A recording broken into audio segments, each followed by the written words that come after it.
episode 7 of Larry's new wrestling podcast. Yes, I said episode 7, everybody. Well, guess what? We made it through 6. This is number 7. We're excited to have you back for one of the most unique, eccentric, different wrestling shows / stuff. Yes, because it's Larry's new wrestling podcast and stuff. We're back. I'm excited to be here. I'm kind of forced to be here because I can't go anywhere else. Folks, we have a curfew. Yes, I said it. We in California have a curfew. The curfew is at 8 p.m. Pacific Standard Time. It's already in other parts of the U.S. where you cannot be outside.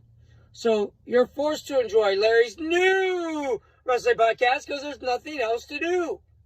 So, folks, we're going to give you some entertainment. Today, we're going to talk about the final episode of the last episode of The Undertaker, chapter 3, not the final one. I believe there's 2 more left of this 5-part series. You do the math. I'll do this. I'll explain that we're going through a lot of changes within the rioting, the looting. There's a lot going on in the world. As you can see, I'm wearing the NWO. Yes, the New World Order, the NWO for life. But this is not where we want to be, folks. We don't want to be told to go home. We don't want to be told. It's almost like a takeover, and it's a different type of takeover. It's our government taking over. It's people deciding to take the initiative, and not all of it is for political correctness. It's not because we want to make a statement about race. My statement is, if you stay positive, if you treat everyone with respect, if you always look beyond your skin tone, you can find a lot of good within individuals. Because there's bad of every race. There's bad of every race. Okay? Every face in every race, there's a bad person, folks. Hate to tell you this. Doesn't matter the color, the race. There are bad of every type, not just a specific color. So, trust me, I love people. It even got me in trouble when I was living not so clean lifestyle, but I changed it. I stopped drinking. I've been sober for 1.5 years, and it's been a blessing.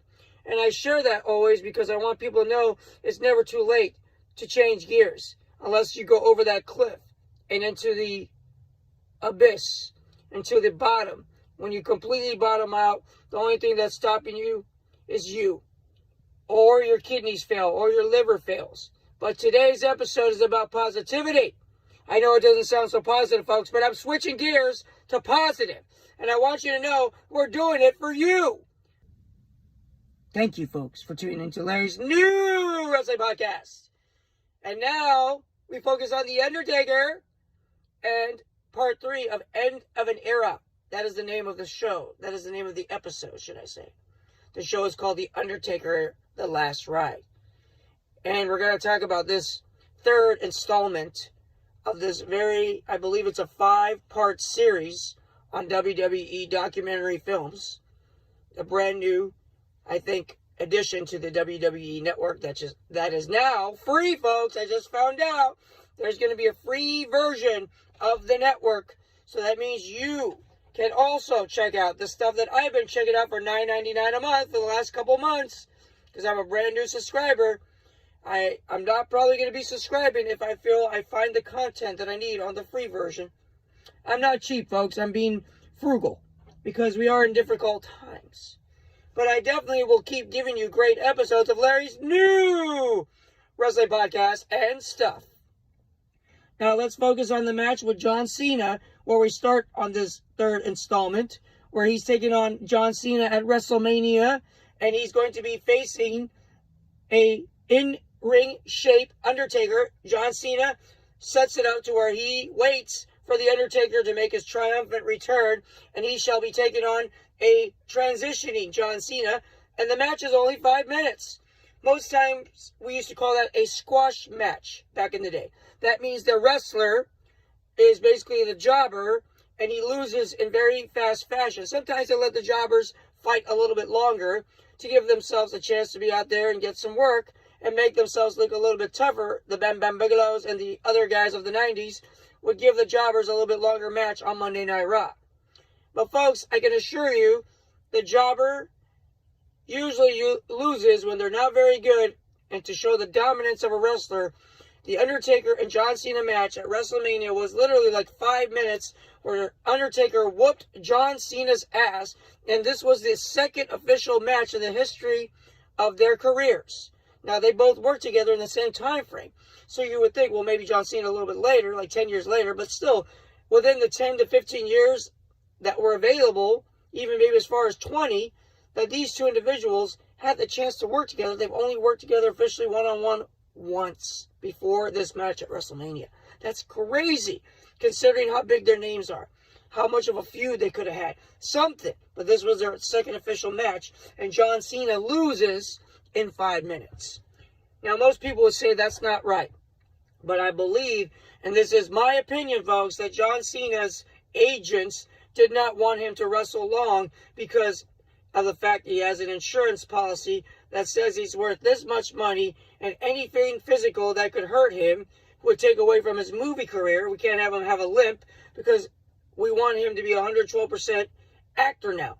So we want the John Cena that has been known to be healthy, handsome, and very buff, and very character now. He's doing comedies, he's doing dramatic films. There isn't anything. He's in the newest Fast and Furious installment that hasn't come out yet. But as you can see, Dwayne Johnson pissed off the Fast and the Furious people enough to let another wrestler come in and be a part of this franchise. Folks, I wasn't a big fan until someone kind of forced me to watch it because they were a fan and I was involved with them. So long story short, I know about the Fast and Furious. They're very an interesting installment. I fell asleep through some of them. But people who like fast cars and hot chicks, they love the Fast and Furious. I personally... whatever. I prefer Smoking the Bandit because it was more character. Or Cannonball Run. It was more character. You see how much of a nerd I am? I know, folks. That's why you're hanging out with Larry. Star Wars nerd. Wrestling nerd. 49ers World Champions, baby. If you're watching on video here, you can see my neck. This is my mask when I go to work. Folks, all this right here is why Larry's new wrestling podcast and stuff. We go all over the place. We let you know that The Undertaker transitions out of that match and talks about his 4 solid matches with Triple H and Shawn Michaels. There were 4 straight matches at WrestleMania that set the bar. Every match was better than the next. Undertaker retired Shawn Michaels. The second match after 25 at WrestleMania 26, which I should have attended because we were trying to do a documentary about the dungeon. Would you like a documentary about the Bret Hart family dungeon? Where we go into the dungeon and we see Bret Hart training new wrestlers, which I think is a great idea. Anyways, but for future installments, we're going to talk about that. Or maybe even get some people that you know that are famous wrestlers on Larry's new wrestling podcast to talk about some of the ideas that I have for future reality shows or future opportunities for wrestlers to get famous. Folks, you heard it here first. Larry's new wrestling podcast. So if you stole my idea, congratulations. We'll see you in court.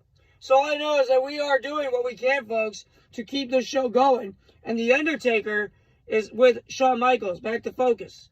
He's with Shawn Michaels at WrestleMania 25 with an epic match that Jim Ross says was poetry in motion, a classic. He said that this should have been the one to mark on the calendar as one of the greatest matches in the history of professional wrestling that he got the chance to call. That says a lot about Shawn Michaels and The Undertaker, folks. It says a lot about what these two individuals put in the ring. They didn't like each other back in the day because Shawn Michaels had an attitude problem. But as he found Christ, as he found a second chance, that's why he's a part of Christian DX in 2020. We'll talk about that when they go to Saudi Arabia, where they're a different type of DX. But nonetheless, they're a D-Generation X that people still want to see in the ring. But first of all, Shawn Michaels wraps it up with The Undertaker at WrestleMania 26 when he puts his career on the line and he retires, we think. Then Triple H takes over and continues the storyline where they left off. And he challenges The Undertaker at WrestleMania to beat the streak. Now remember, folks, the streak is still intact. So that means Brock Lesnar did not beat him yet at WrestleMania 30. This is leading up to that. I know we're going in reverse, but that's what the documentary does in episode 3. We go kind of backwards as we transition into Triple H against the Undertaker at Super Showdown in Australia. Keep up with me. We're going to continue this right now at WrestleMania 27, where Triple H and Undertaker Part 1 leads into Undertaker Triple H Hell in a Cell at WrestleMania 27 for the climactic end of an era match where we see Shawn Michaels, Triple H, and Undertaker in the ring at the same time because Shawn Michaels is special guest referee. I know that's a lot to digest. It's coming from the Wrestling Encyclopedia. If you don't know wrestling, you can't keep up with Larry, the host with the most, because we know wrestling. I've been watching since I was 8, folks, and I am the Wrestling Encyclopedia. Triple H debuted in 95 with the WWE. It took 2 shots at Jack Daniels. Even though Triple H says he doesn't drink, he did a toast with The Undertaker, and he tells him, "Kid, you're okay," and he's welcome within the circle. And that's when Triple H knew that he could become a good, tight wrestling partner with The Undertaker. He knew that he could talk to him about anything, vice versa. They're not the best of friends, they admit it. But at any point in time, they both say to each other, just like he said he would take a bullet, Undertaker would take a bullet for Vince McMahon. He treats him like a father figure outside of his own father. He has that much respect for Vince McMahon that he would take a bullet for the man because he even named his son Gunner Vince. That's what his wife, Michelle McCool, says during this documentary. That's how close The Undertaker, Triple H, Shawn Michaels, and Vince McMahon are. And then there's Glenn Jacobs, who he says also he has the utmost respect, who plays his on-screen brother, Kane. And that way, they show each other. They've been to war together. They've wrestled together as the Brothers of Destruction. They've wrestled against each other at many WrestleManias. And then even at the Madison Square Garden, The Undertaker talks about how this is one of the most surreal moments for him because he's in the ring for the last time. Just like at WrestleMania, I'll backtrack. At WrestleMania, in the Hell in a Cell, he even took a sledgehammer to his head. He took a super kick to the head, and he still kicked out. Pedigree, sledgehammers, and he survives to keep the streak. And it's the end of an era. Shawn Michaels couldn't do it. Triple H couldn't do it. And the Undertaker's streak is still intact until he unfortunately, which I think shouldn't have lost to Brock Lesnar, where he was concussed during that match and doesn't even remember finishing it. That's the type of wrestler we're talking about here, folks. That's the type of man, phenom, the myth, the legend, the Undertaker. Oh, yes! That's Paul Bearer. And I know it's screeching in your iTunes, but I'm sorry. That was Paul Bearer. That was the Undertaker's manager before, or should I say after Brother Love. His first manager brought him to the ring, and $1 Million Man Ted DiBiase, we forgot, introduced him. But that kind of got really brushed under the rug. It just became Brother Love, Undertaker, and eventually Undertaker, Paul Bearer, eventually Undertaker alone, and eventually Paul Bearer marrying Kane, and eventually Undertaker, Kane, both ditching Paul Bearer because they left him in a freezer. It's weird, folks. It's wrestling. Trust me, it's wrestling. You think this stuff's normal? But we watch it, mostly men, but women do too, and special ed people. I mean, I'm telling you right now, wrestling impacts the world. Even during this Madison Square match, you see a special education, special kid who has a disability enjoying The Undertaker. That's why the Macho Man Randy Savage, the late great Macho Man, would help the Special Olympics, because these wrestlers wanted to get back to those that loved them.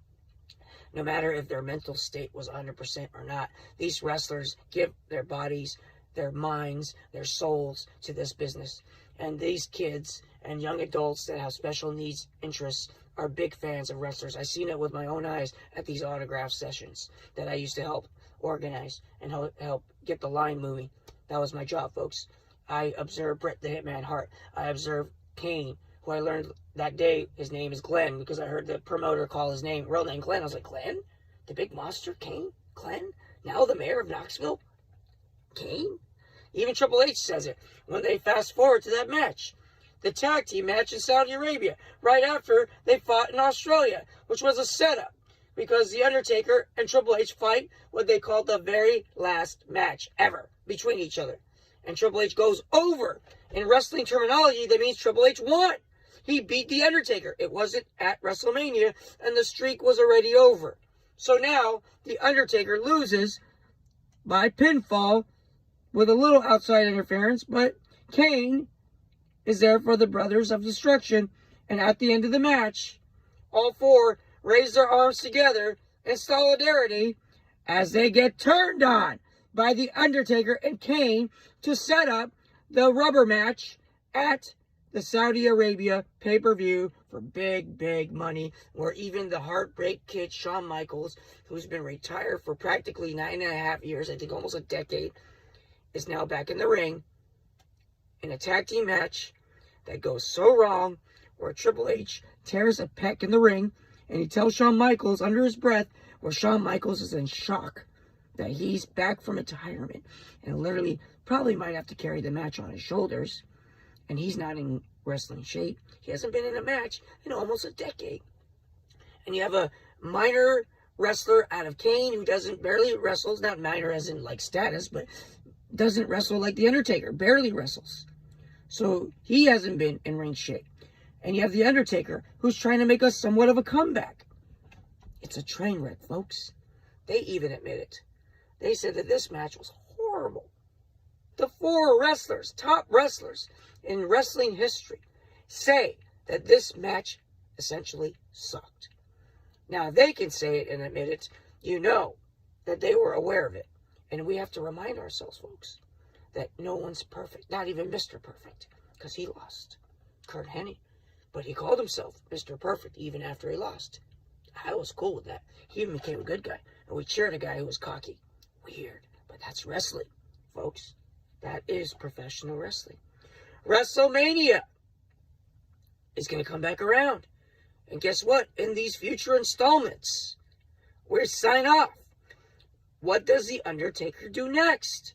What will the dead man, who already knows, and Jim Ross says it, you can't cheat Father Time. Father Time does not job for you. Father Time does not go match to match with you. He tells you to hang him up. And Undertaker is finally coming to terms that over 50 years of age, it might be time to ride off into the sunset. And we may just have that from this past WrestleMania. We don't know yet. Maybe that's what it's leading up to. That their Undertaker may have officially retired. Well, I guess we'll find out in episodes 4 and 5, which we will review on Larry's new wrestling podcast and stuff. Now, folks, before I sign off, I want to let you know, thank you for tuning in once again. This is the greatest feeling knowing I can bring this to you, folks, every single week. We're doing this. We need your support.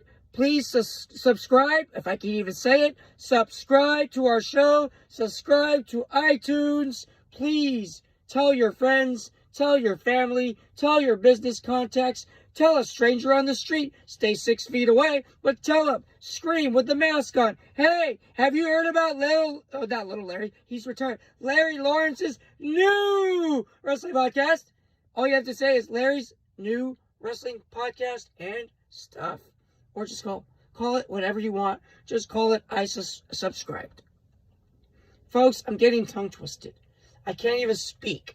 So you know what that means? It's time to sign off. Because our lives are whatever we make of it.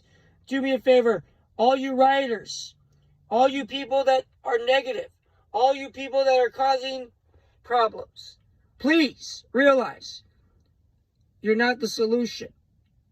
That's not the solution to the problem. What you need to do is realize our lives are whatever we make of it. Just go out there into the world today and do me a favor, my friends. It's simple. Don't do anything negative, because that results in more negative. You see how smart I am, folks? A negative times a negative equals a positive. Say it! Jaime Escalante said it. That's Stand and Deliver, folks. A very good movie, by the way, you should watch. Remember, I told you this podcast is not just wrestling. We give you information about everything, folks. Trust me, the Wrestling Encyclopedia has a little bit more than just wrestling.